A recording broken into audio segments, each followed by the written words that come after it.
পরিচয় নাই, আমার নবীর দুশ্মনের কোনো ধর্মীয় পরিচয় নাই। আর আমার নবীকে যে অবমাননা করবে তার একটাই শাস্তি, তার দুনিয়াতে বেঁচে থাকার কোনো অধিকার। নবীর মান শান ইজ্জত উঁচু করেছেন কে? অতএব আমার আপনার নবীর পক্ষে যে কথা বলবে তার ইজ্জত সমুন্নত করবে কে? আমরা এখানে জড়ো হয়েছি একমাত্র কার ভালোবাসায়?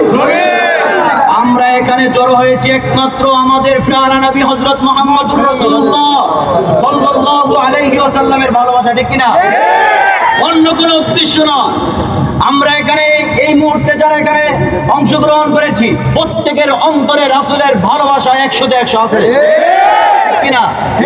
অতএব যেই রাসূল আকরাম সাল্লাল্লাহু আলাইহি ওয়াসাল্লাম দুনিয়ার জমিনে আসছেন পুরা গোটা জগতের জন্য রহমত স্বরূপ, পুরা গোটা জগতের রহমত, সেই রাসূলকে নিয়ে অবমাননা কটূক্তি তার চরিত্রে কালেমা লেপন করবে আর পুরা গোটা মুসলমান বসে থাকবে, এটা কখনো আমরা মেনে নিতে পারি না।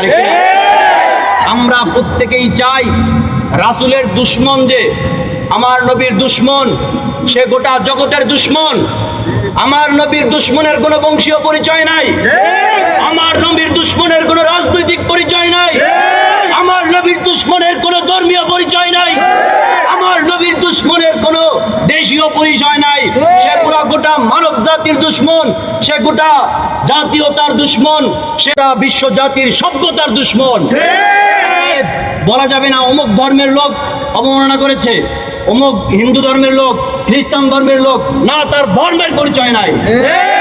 আর আমার নবীকে যে অবমাননা করবে তার একটাই শাস্তি, তার দুনিয়াতে বেঁচে থাকার কোনো অধিকার, তার দুনিয়াতে বেঁচে থাকার অধিকার নাই।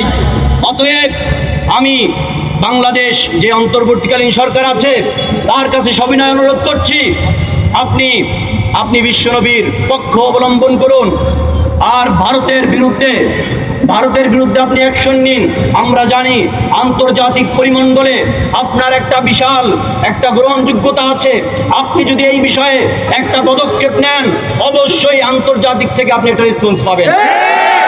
অতএব আপনি একটা পদক্ষেপ নেন, বিশ্বনবীর পক্ষ অবলম্বন করলে আপনার মান ইজ্জত কমবে না, বিশ্বনবীর পক্ষ অবলম্বন করলে আপনার ইজ্জত যেরকম সমুন্নত আছে আরো সমুন্নত করে দেবেন আল্লাহ।